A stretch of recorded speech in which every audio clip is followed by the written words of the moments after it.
We're a couple of days away from the start of All Stars 11, or it has already started airing depending on when you're watching this, and we are yet again getting the 3 brackets format. Sure, it proved to be successful with the audiences last season, but I think that was more due to the cast rather than the format itself. If last year the cast felt like a season of who was available, this season it's low-key even worse, since we have a season of lots of early outs and in general unimpressive competition performers. I think the production is hoping for an Irene 2.0 to happen again this season, but I doubt that we will see that. So today we're going to rank the cast from the 3 brackets based on how they did in their original seasons, to get at least some idea of who we will be seeing advance in the competition. Before we begin though, I want to say that if you want to support the channel, you can like this video, comment who you think is winning the season, no spoilers, don't be weird, and make sure you're subscribed. You can also become a member of the channel, where you will see my episode reviews of the season and where you would have seen this video before the rest of the viewers. The orange and the pink brackets are fighting for the title of worst ensemble, because in each group there's only one queen with a PP score above 3. However, okay, we can start the orange bracket with my season 17 crush, Lucky Starzz. Lucky was the first eliminated queen of her season, so it makes sense why she is the lowest here. In the ranking of all of the queens, you'll see that she shares the spot with another queen from the cast, but I will show you that at the end of the video. It's clear that the casting this year tried putting together queens that could have some similarity or connection prior to the show in each bracket. Lucky isn't in a bracket with anyone from her season, but she does share some similarities with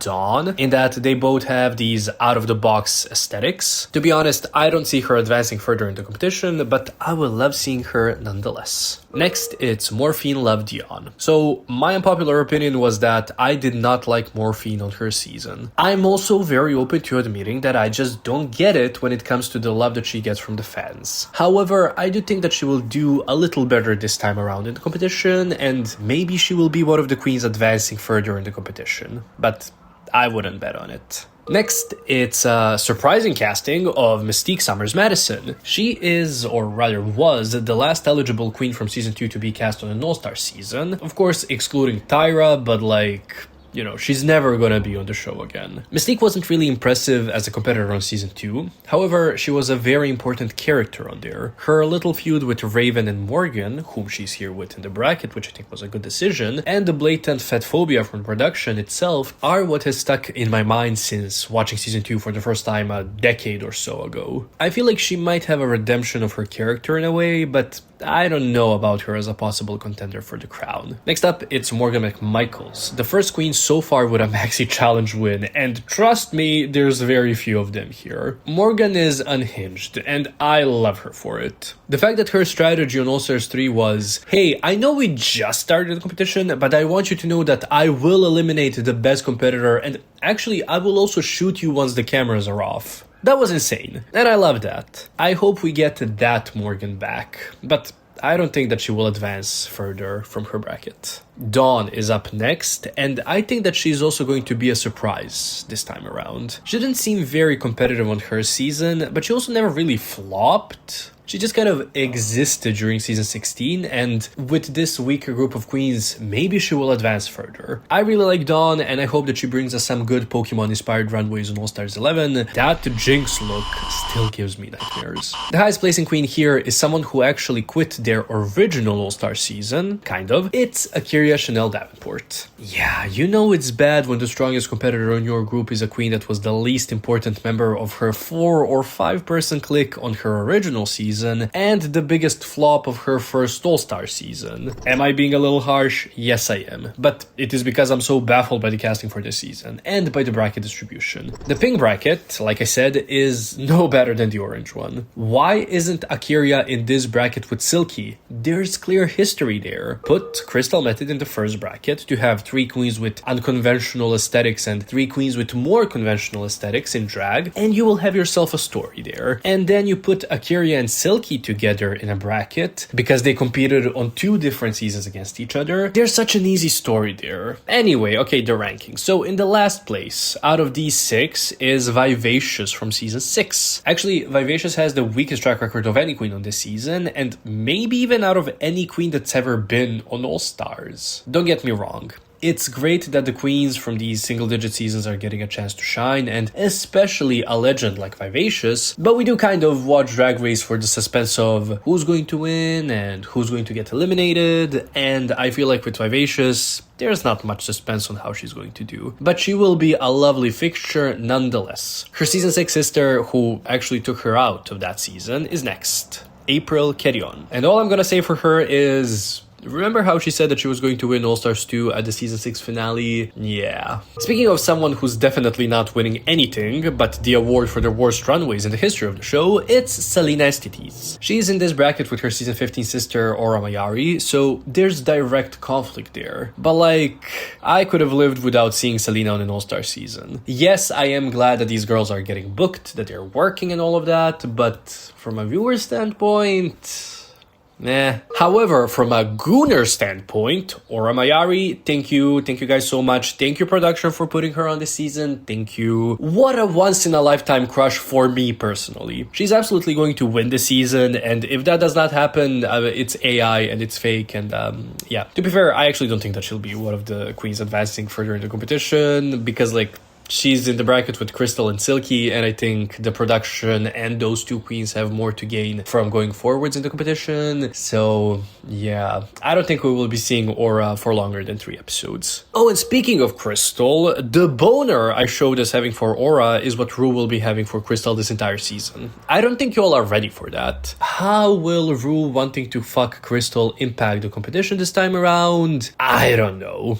But she's definitely gonna be in that finale. Someone who I hope reaches the finale, simply because of her insane run on All-Star 6, is Silky, Nutmeg, Ganache. My journey with Silky was amazing. First, I disliked her heavily on season 11, but more so because of the production favoring her and trying to position her as a hero of that season, when she clearly was not that. And then I loved her on All-Star 6. To be fair, I didn't watch it on the whatever versus the world season she was on, because, like, I love myself, but I am hoping my thoughts on her don't sour this time around. Just like last year, the purple bracket is the one with actual heavy hitters when it comes to competition performance. A sentence that will seem ridiculous once I talk about the next 4 queens, but yeah, whatever. So first up, it's Hershii Liqcour-Jeté. She was invited back because of what reason? I don't know. I can already see it. She will be in the top 2 for the design challenge, just to shut Violet up.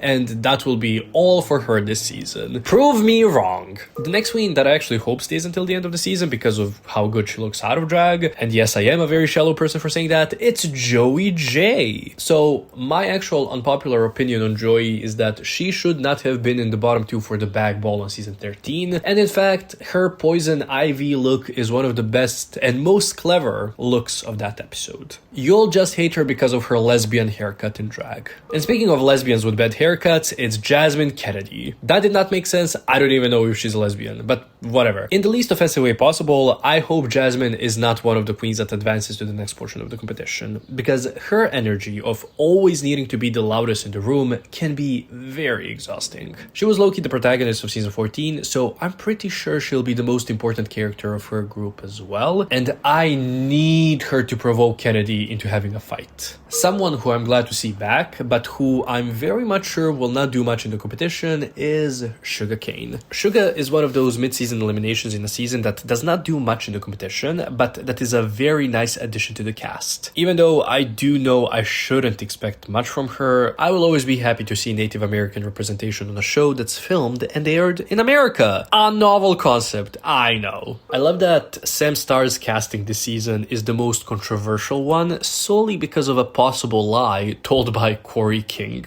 As a queen that reached her original season's finale with the added benefit of having a good, albeit recycled storyline, I feel like we'll be seeing Sam in the second portion of the season as well. Do I think a queen like Sam would win All-Stars? No, not really. They already had a Trinity on All-Stars 4, and they could not let her win solo. So, like, I don't think why they would let a queen that's just a recycled casting archetype actually win solo.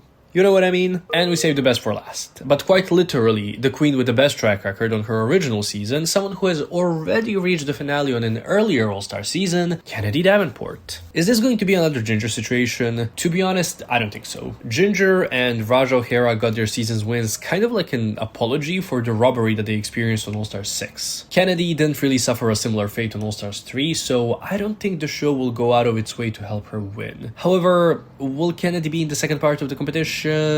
Yeah, absolutely. But will she win the season? Nah, I don't know. I think the time for that has already passed. So once we look at the entire cast, the ranking goes as follows. Vivacious is last, then we have Hershii and Lucky sharing the 10th and 11th place. Then it goes April, Joey, Jasmine, Salina, Morphine, Mystique, Morgan, Shuga, Aura, Dawn, Akira, Crystal, Silky, Sam, and like I've said, Kennedie. If we go by the individual bracket rankings, but also if we go by the ranking altogether, the top 6 are going to be Dawn, Akira, Crystal, Silky, Sam, and Kennedie. I'm saying top 6 because I was told that this time it's only going to be 2 queens advancing from each bracket, but maybe I was lied to, I don't know. If that is the case, I think that's a very smart decision. I think I actually mentioned that last year when criticizing the original twist. But out of these 6, if I had to predict the winner, I would say Silky or Crystal. Maybe I would give a slight edge to Silky, since the finale format is lip-syncing. But yeah, that's it. That's the video. Thank you for watching.